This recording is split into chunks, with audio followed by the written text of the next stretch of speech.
Hello and welcome back to All Things Money. I'm your host, David Blain. During today's show, we're talking a lot about education in America, mostly higher education. We talked last segment about the average graduate in 2010 owed $25,250 in student loan debt.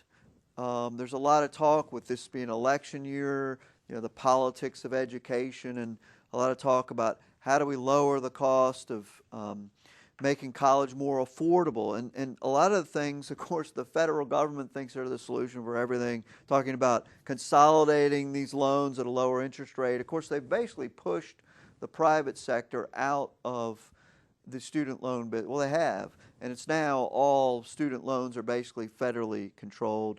And so they're talking about consolidating loans, lowering interest rates, repaying it on more manageable installments. I mean, it sounds like the credit card companies. Oh, we're going to lower your monthly payment. We'll consolidate your debt. We'll make the payments more manageable. Once again, just like the credit card companies, you've got to address the spending problem. You've got to address the consumer's habit of going to Best Buy and slapping that Visa card down for that new flat screen. The same thing with education. It's not managing the payments. It's getting in there and making the schools more affordable. And there's no talk of that. The schools I talked about last segment, this distinction between not-for-profit and for-profit schools. You got to make the schools cheaper for people. It shouldn't cost $40,000 a year, or even a state school. It shouldn't cost $15,000 a year to educate someone. A lot of it, and this is my opinion, is that you've got high salaried professors that don't actually teach. They're too worried about doing research. You've got all these ancillary things. I was reading one thing the other day right here in North Carolina. There's all this talk about science and math and bringing the U.S. The University of North Carolina at Wilmington, they consolidated two of their science departments into one, meanwhile expanding their diversity programs. Okay? Out in California, I don't know that they do any studying at all in their university. It's all about these diversity programs.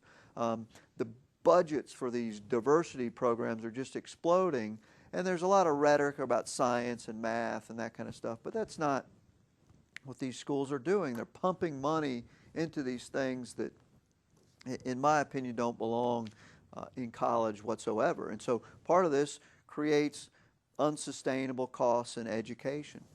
And so no one is addressing the actual cost. My analogy to credit cards will kind of continue that. This comes from, I think this was USA Today. Yeah, USA Today last year. It says that the amount of student loans taken out last year crossed the $100 billion mark for the first time. In 1 year, it took out $100 billion in student loans and will exceed $1 trillion for the first time this year, the cumulative student loans. Americans now owe more on student loans than on credit cards, reports the Federal Reserve Bank of New York. Once again, I'll repeat that. $1 trillion they owe now more on student loans than on credit cards. Now, I don't advocate that you should owe that much on credit cards either. It's a bad thing, but to owe that much in student loans, that is not the answer to our educational problems. Students are borrowing twice what they did a decade ago after adjusting for inflation, according to the College Board. Total outstanding debt has doubled in the past 5 years, a contrast to reducing what's owed on credit cards and home loans. So we see that the consumer, I talked about on the first segment about the real estate bubble. We see that people have begun to realize, oh, gee, that was a housing, but I really shouldn't have borrowed 150% of the value of my home. That was really dumb. Or, I shouldn't have really taken that all expenses paid trip to Hawaii, not all expenses paid, but credit card funded trip to Hawaii for $10,000 when I didn't really have the money.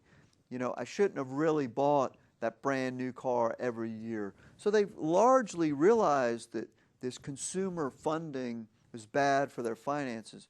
Well, we see that the student loan debt has exploded. Now, one of the reasons for that is there's very although student loan debt cannot be shed in bankruptcy, there's a lot of talk now about forgiving student loans and different programs to reduce it. But I would stipulate that the doubling of borrowing in the past 5 years is not a good thing. A lot of it, frankly, in my opinion, is for dubious education. The costs are just spiraling out of control. Now, as far as finances, once again, it's just not prudent to get into that much debt for your education. It used to be years ago. I mentioned the first segment, before I went to West Point, I went to Notre Dame, and people there worked. They had a job while they were going to school, and although it's difficult to focus on your studies, there's nothing wrong with working your way through school. I would rather see someone that has the ability to work their way through school than to go out and just borrow the money. Now, people may say, well, there's no jobs, you can't do it. I was reading something the other day, a lawn care company here in my hometown of New Bern. I was reading a little biography of the owner, and he started this lawn care company when he was going to college. During the summers, he was off, and he would cut grass and cut people's bushes and that kind of stuff to make money to go to college.